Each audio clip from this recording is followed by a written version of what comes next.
A daring operation. For what purpose? At what cost? The pagers of Hezbollah members exploding in Lebanon, in Syria. Iran's ambassador to Beirut was lightly wounded. Some more seriously. There are fatalities as well. No claim of responsibility, but all eyes turning to Israel at this hour over what can only be described as an unprecedented operation. Today in the France 24 debate, a special edition devoted to it. And joining us from Beirut is correspondent Rawad Taha. Thanks for being with us.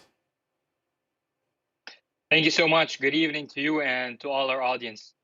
Also with us from the Lebanese capital, Salah Hijazi, deputy editor at the political desk at French language daily L'Orient Le Jour. Thanks for joining us. Thank you for having me, and good evening to all of you. Iris Mockler is our correspondent in Jerusalem. How are you, Iris? It's been an interesting day, I have to say. All right, a lot's been happening domestically and, of course, now on the world stage with what's happened here.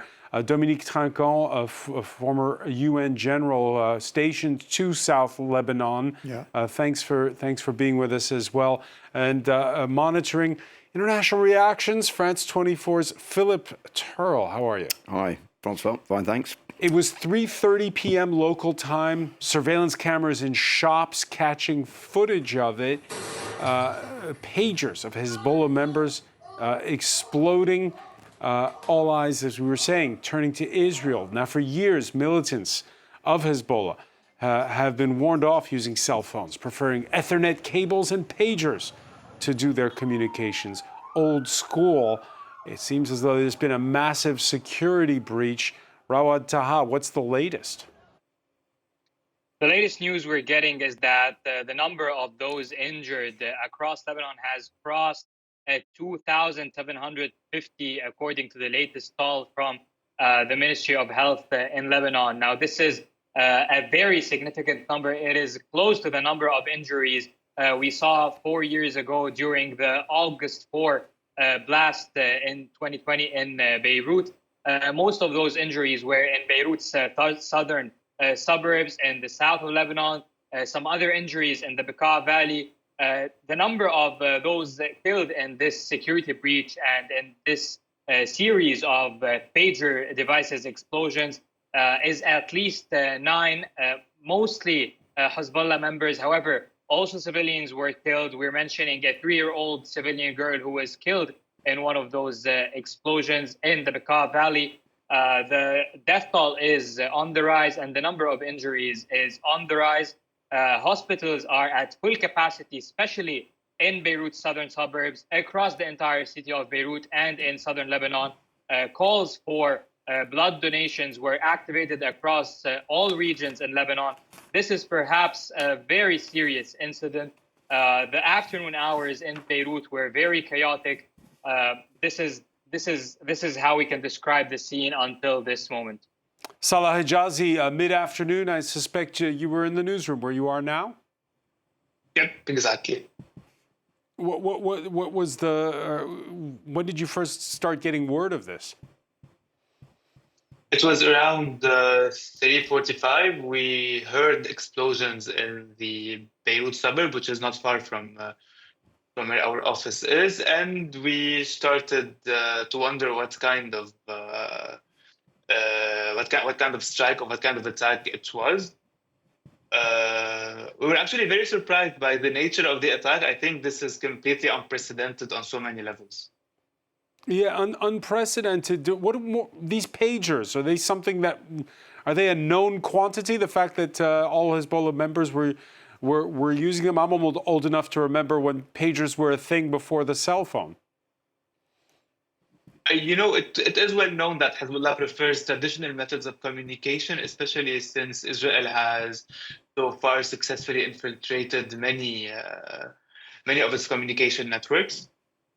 But it was not necessarily known that Hezbollah relies mostly on pagers. And the situation right now, you heard Rawad Taha mentioning how there have been calls for blood drives. How would you say the mood is in the Lebanese capital? In general, it feels like there is a very, very rare political union around Hezbollah. Even the party's most fierce adversary, Samir Jaja, has said he was deeply saddened by the events all around Lebanon and that it's not the time to discuss politics right now. Iris Makler, no official reaction or official statements coming from the government yet? No official reactions, no official statements.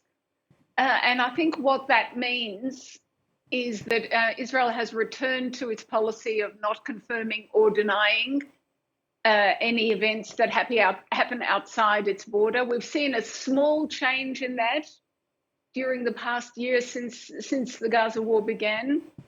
But basically, Israel has reverted to that policy of not confirming or denying, even when it seems to be the most likely party. Even when it seems to be the most likely party, in this case, I'll turn to you, General Trinquant, about this before we dive into the timing of it. Just again, a word on these pagers, which, by the way, we have at least a half dozen people injured, also in Syria. Your thoughts on this? You heard a moment ago Salah Hijazi describing this as unprecedented. Yes, I think it's a very smart and massive attack. Very smart because, of course, everybody knows that with the iPhone, with the cell phone, you are vulnerable. It's exactly how the head of Hamas was killed in Tehran. You know, they knew where he was because of his smartphone. Then they got another system and another net.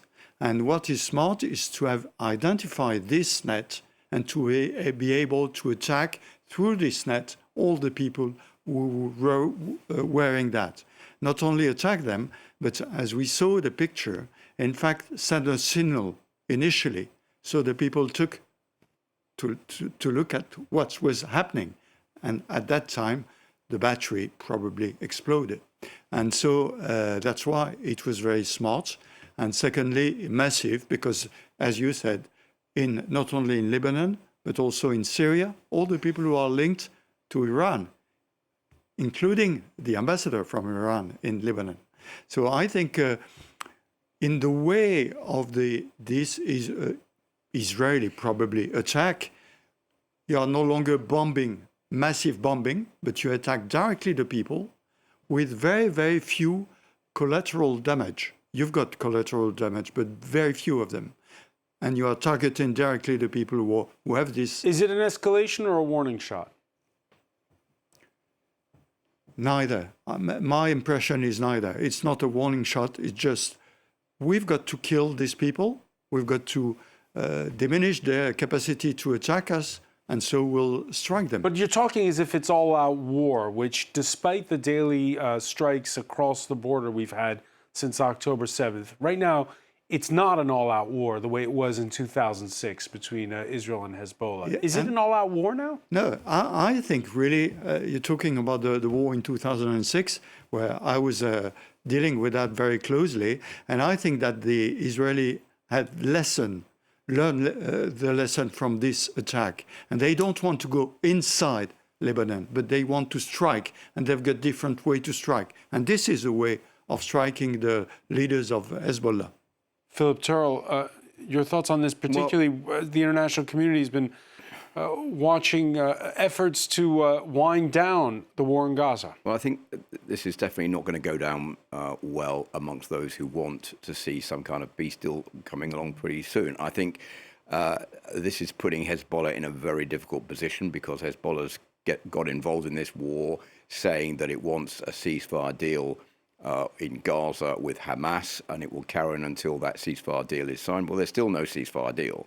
So it's got to carry on supporting Hamas, but at the same time, it's watching its opinion polling in Lebanon itself. It's coming under pressure within the country.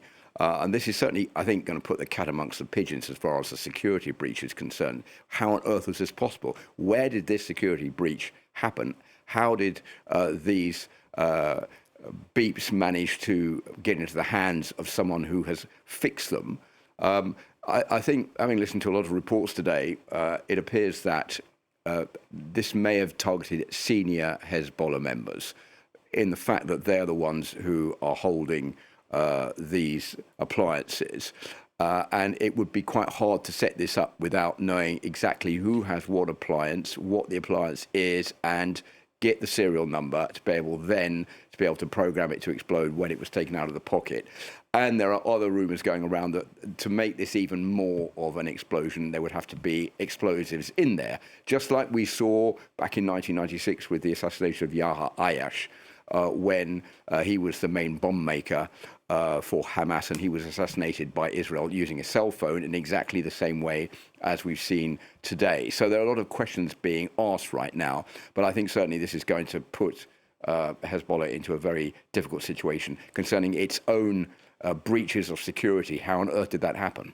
Yeah, Salah Hijazi, we have to let you go soon, so I want to turn to you first on this.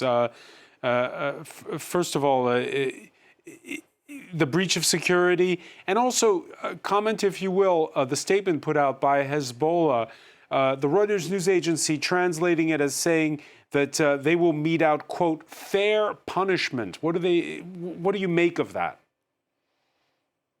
Actually, the first statement published by Hezbollah did not mention Israel and said that the pagers exploded due to obscure circumstances, and that it would conduct an inquiry on that. But later on, after both the Lebanese government and even political parties close to Hezbollah published statements accusing Israel of being behind this operation, Hezbollah ended up publishing a statement saying that it would punish Israel for its attacks on Lebanese people. However, what's interesting is that Hassan Nasrallah's political aide spoke to a local television here and said that we have time to inflict a proper response to Israel after this attack. So it seems like we could be headed towards a rerun of the scenario after the assassination of Fuad Shukr next to the capital a few weeks ago. And just remind our viewers what happened after. Fuad Shukr was described as the head of Hezbollah's military wing. His assassination was probably the most important operation by Israel since the beginning of the war. Hezbollah had to provide some kind of response for this provocation. Few weeks after the attack, it ended up claiming that it hit a Mossad base close to an Israeli secret services base next to Tel Aviv. But however, Israel said it foiled the attack, and so far we have not seen any visible proof or even consequence that proves that this attack actually happened. Salah Hijazi, many thanks for being with us from Beirut. Thank you for taking time out on what's, I imagine, a busy time at L'Orient Le Jour as well. After that incident and the way Salah aptly describes it, Rawad Taha, it seems as though there was a bit of face-saving, perhaps, on the part of Hezbollah. This time, if you're reminding us that this is the most wounded since the Beirut port explosion, that this time they'll have to perhaps do more than just face-saving.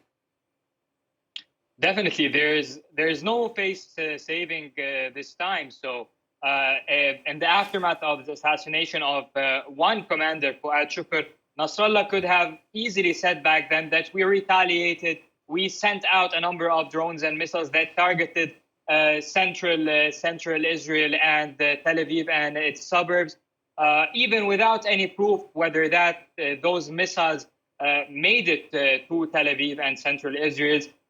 And that was enough to convince to convince his base that the retaliation for Fuad Shukr's assassination in Beirut's southern suburb of Dahi was complete. So that was enough.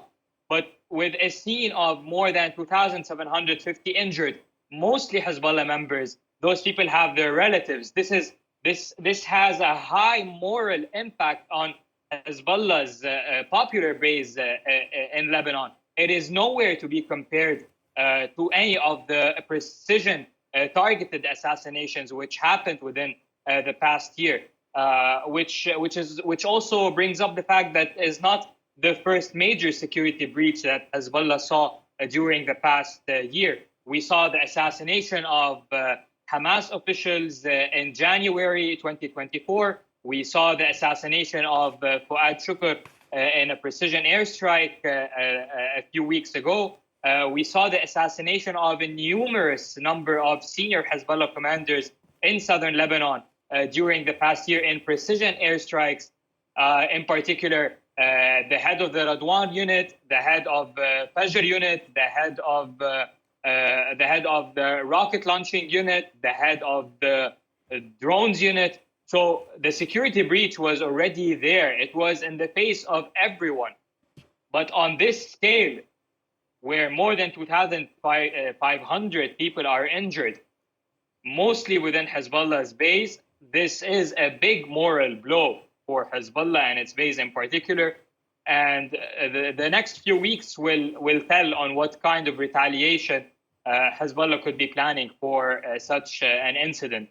One thing I want to note in particular is there is some sort of rare unity that we're seeing in Lebanon, despite the severe polarization that has been present over the past year. Even despite the polarization regarding Hezbollah's war of attrition with Israel that was launched in October of last year, that was a big heated debate in Lebanon. The Lebanese opposition, major parties, have publicly condemned Hezbollah's participation in that war.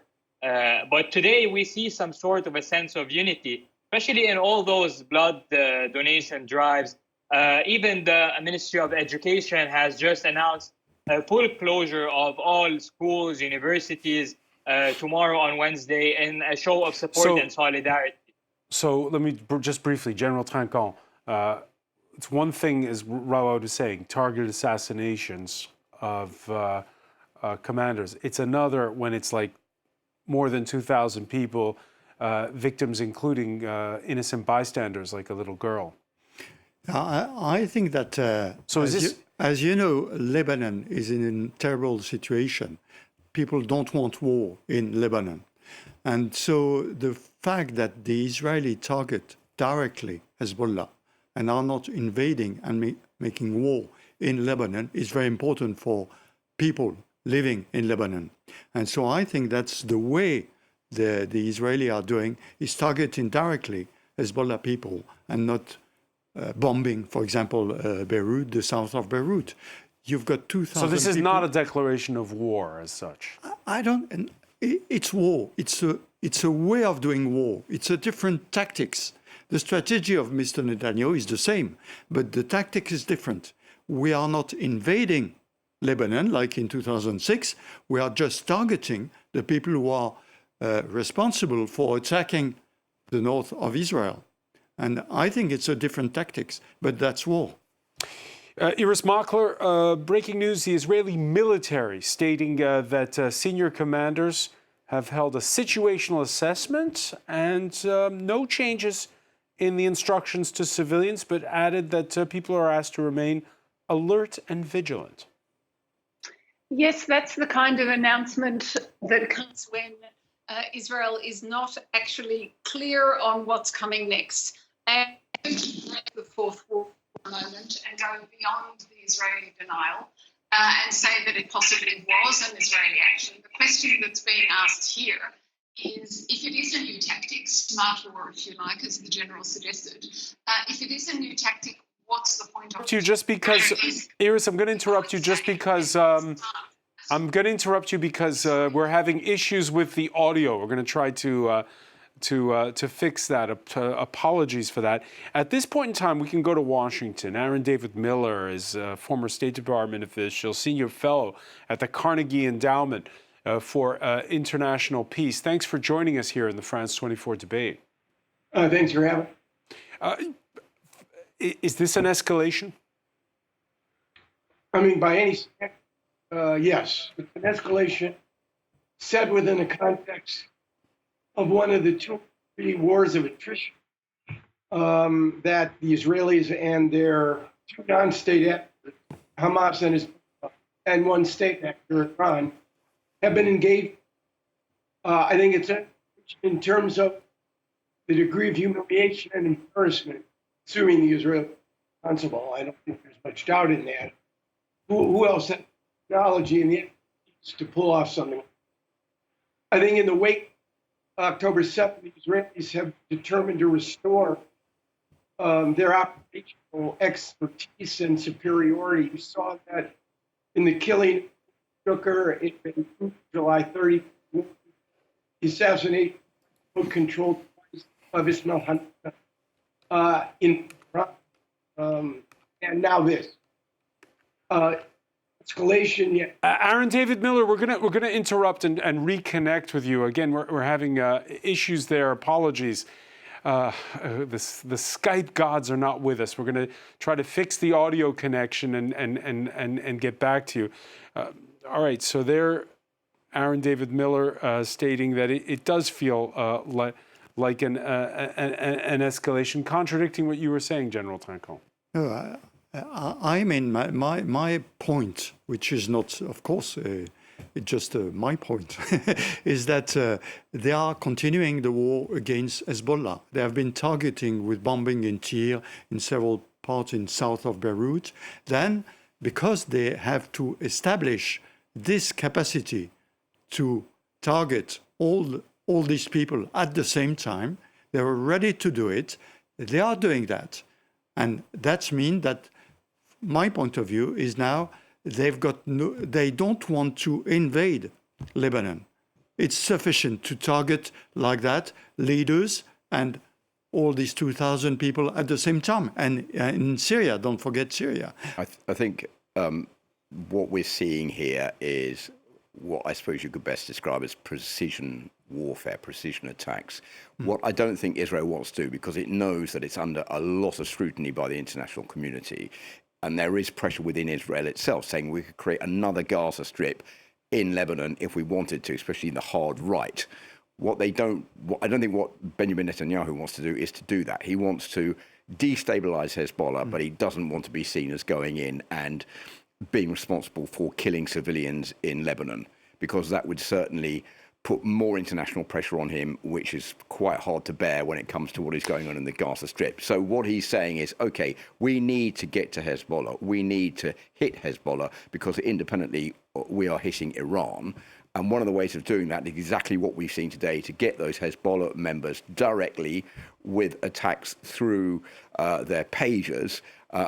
There are one or two people who are killed in collateral damage, but not very many. But the effect is there, A, to show Hezbollah that they are not safe in southern Lebanon, B, to destabilize Hezbollah, which means that we may be able to launch further attacks against Hezbollah because their security system will be up in the air while they try to work out exactly what happened today. And that will put Israel in a stronger position.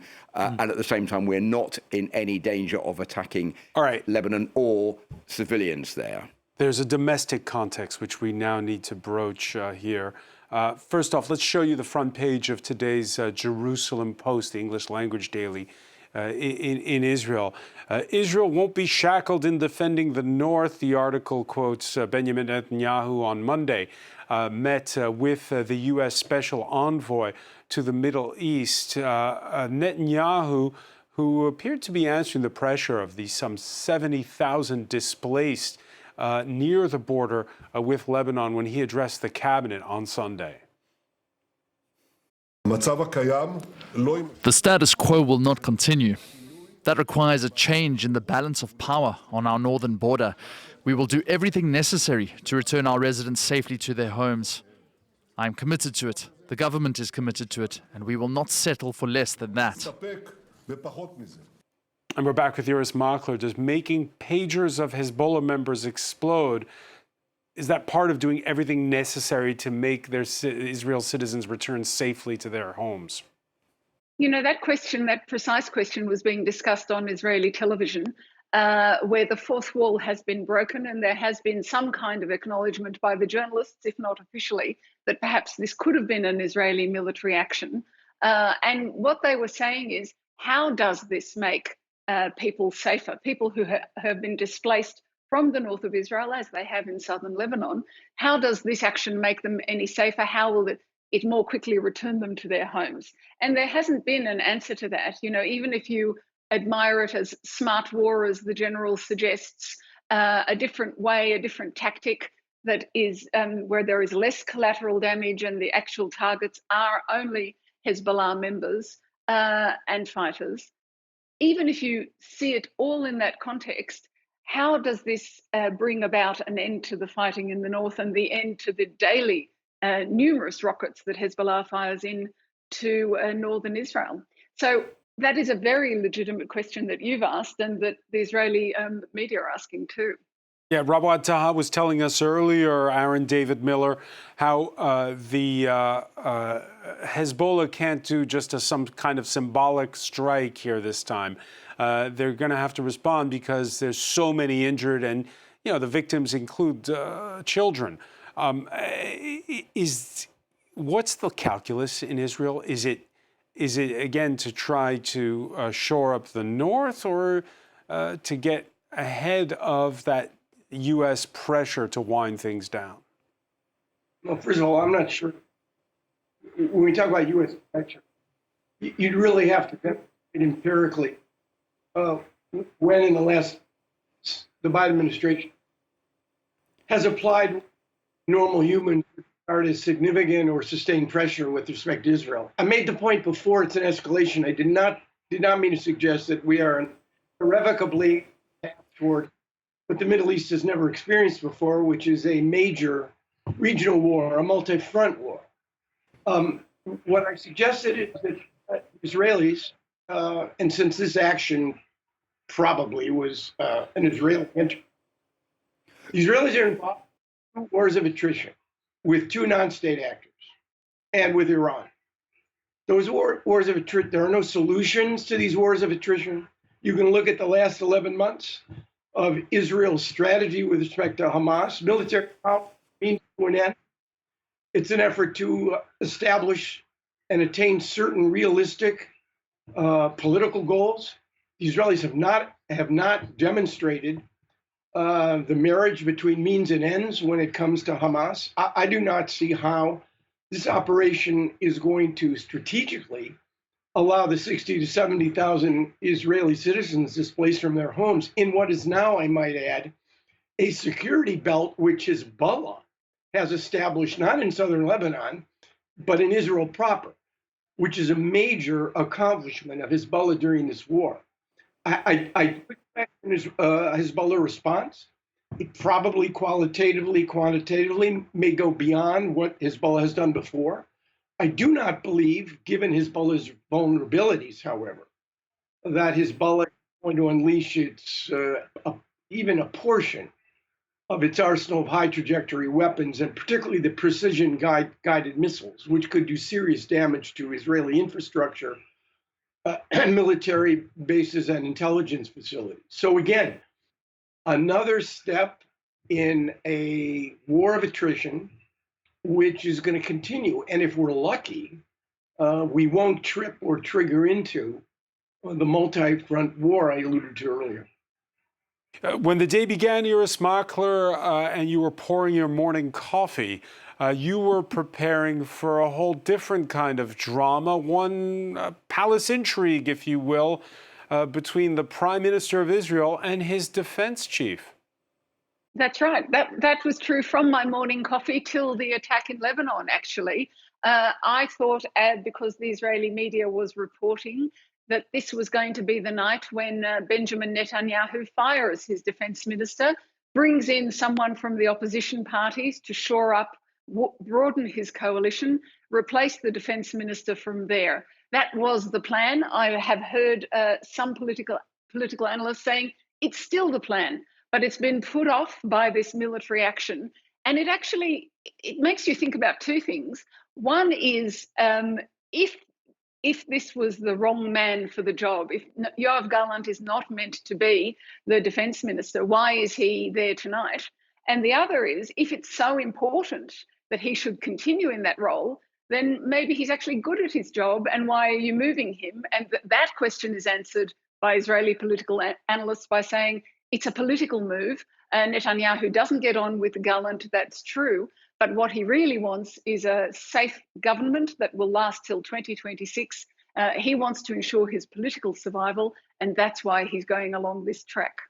Aaron David Miller, can we connect the dots between the political rivalries inside the ruling Likud party and what just happened in Lebanon?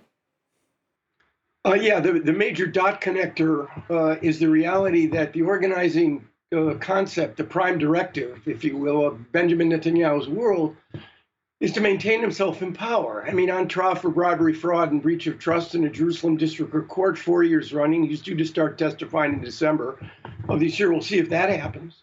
And conflicts, again, in this war of attrition, as long as the prime minister doesn't create a situation where Israel willfully or unintentionally stumbles into a major escalation with Hezbollah, which is likely to cost hundreds, if not more, of Israeli lives and damage. Remember, 34 days in the summer of 2006, Hezbollah fired total 3,000 high trajectory weapons. They now have the capacity, should they intend, to fire 3,000 a day. So I think the Gallant saga is not yet over. The prime minister is coming to Washington. I think he leaves on Monday. He'll address the UN General Assembly. Assuming there's no major escalation in the north, I suspect that Yoav Gallant's time as Minister of Defense may be a short timer, because I think the prime minister is looking toward the budget, which has to be passed by March of 2025. And he also understands that the real threat to his coalition does not come from the hostages, Hamas, or Hezbollah. It comes from the conscription issue and the reality that Yoav Gallant is not cooperating with respect to trying to navigate a conscription bill for the ultra-Orthodox that allows the coalition to remain intact. Gideon Sa'ar just might, if in fact he brings his 4 seats with him and replaces Gallant as the Minister of Defense. So that will actually increase Netanyahu's power. It'll increase his staying power. And let's keep in mind, the Knesset comes back into recess when? Near the end of October. Benjamin Netanyahu is looking at November 5. Who the next president of the United States is it going to be? Is it going to be Donald Trump, or is it going to be Kamala Harris? And he intends to adjust his tactics and strategy accordingly. So right now, it seems to me you, the rest of us, are going to be dealing with Benjamin Netanyahu for a good deal while longer. Sitting in Washington, is there anything the Biden administration or the Biden/Harris administration can do to weigh on events that are unfolding in Israel and with Lebanon? I think that it's conceivable that they could have, and maybe still can, negotiate a phase 1 deal, only phase 1, limited exchange of hostages for a 6-week ceasefire. But the Lebanon-Iran card, unlike Gaza, plays much better among Democrats and Republicans. So if in fact we're looking at a major escalation along the Israeli-Lebanese border, with a possible involvement, Iran is yet to respond not only to the death of Qasem Soleimani way back in January of 2020, but to the humiliation of Haniya's assassination while he's attending Pezeshkian's inauguration. Then I think you're going to see large blocks of Republican and Democratic support with an Israel that is facing Hezbollah and potentially backed up by Iran. So the answer to the question is no, not with respect to leverage between now and November 5. Aaron David Miller reminding us, Dominique Trinquant, how it's UN week next week. Is it just going to be a bit of posturing, or do things happen at those meetings? No, I think for other crises it will be very interesting, but for the Israeli crisis it will be very difficult for Mr. Netanyahu, because apart from the US, no one will support the strategy of Mr. Netanyahu. So the discussion will be mainly in Washington, not really in New York. In New York, he will have, there is a General Assembly meeting, I think today or tomorrow, where there will be a vote asking for a ceasefire, immediate ceasefire, and I guess that 80% of the nation will vote for that. So it will be in a very difficult situation. And Aaron David Miller pointing to the most important date on the calendar, November 5th, when the US holds its election. Of course. Because with Mr. Trump, he has a strong support.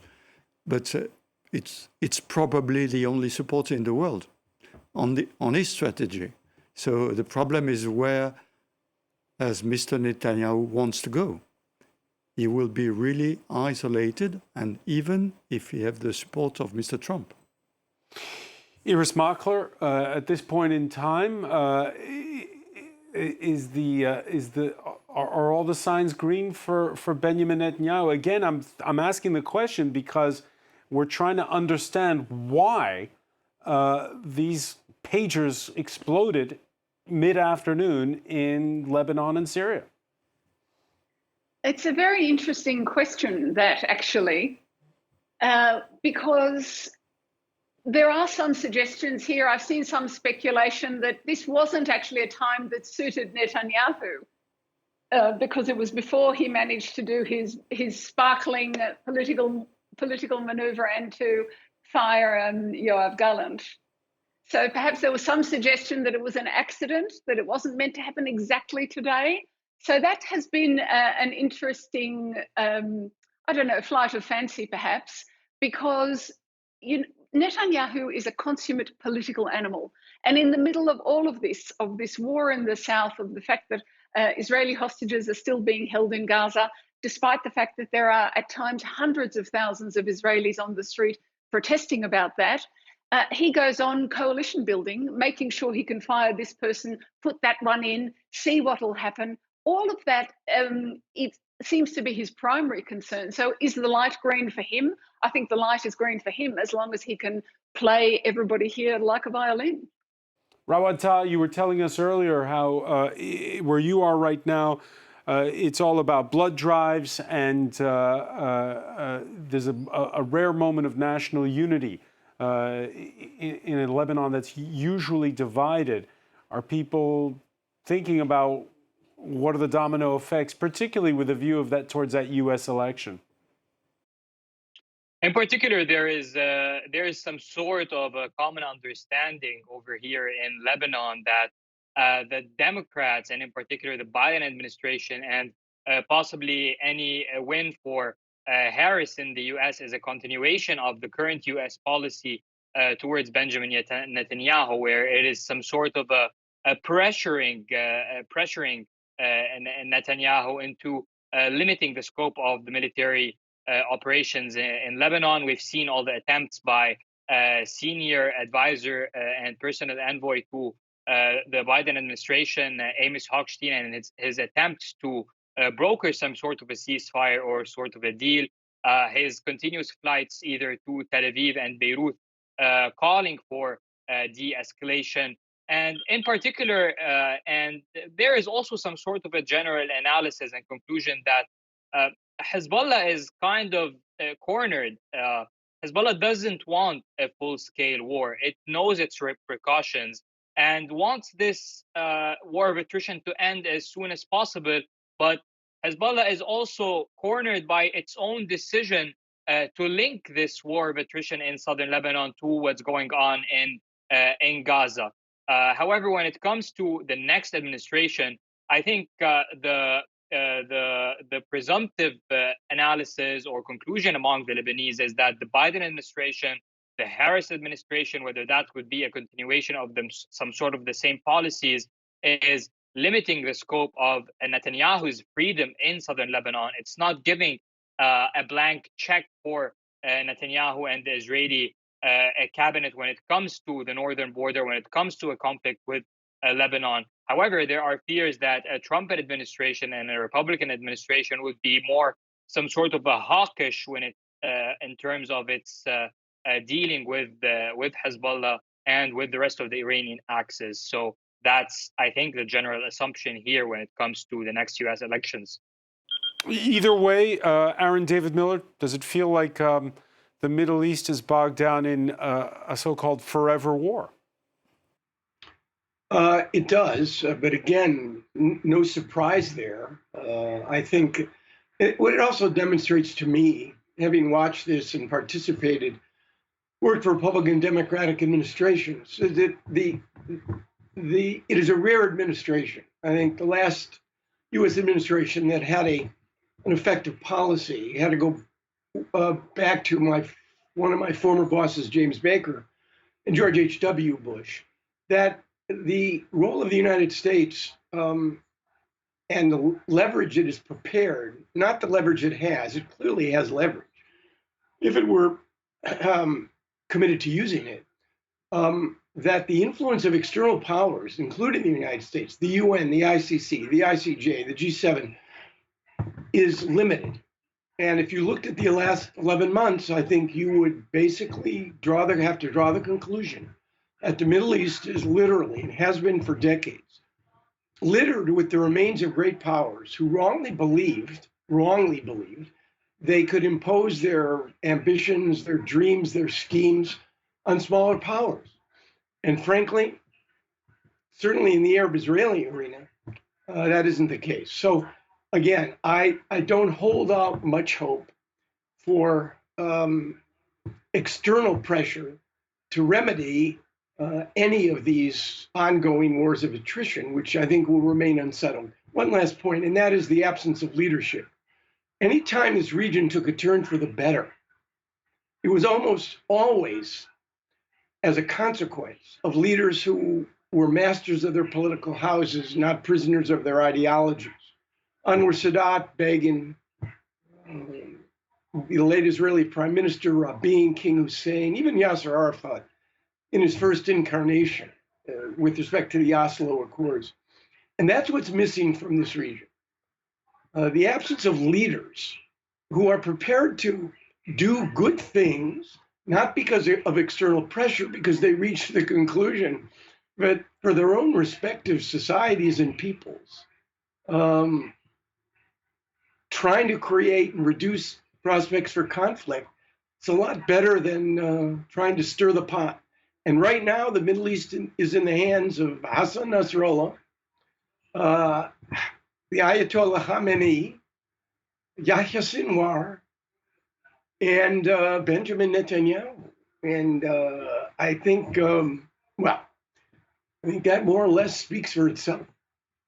To leave it there, unfortunately. I want to thank you, Aaron David Miller, for being with us from Washington. Rawad Taha reporting from Beirut, Iris Makler in Jerusalem, Dominique Trinquant, Philip Turl. Thank you for being with us here in the France 24 debate.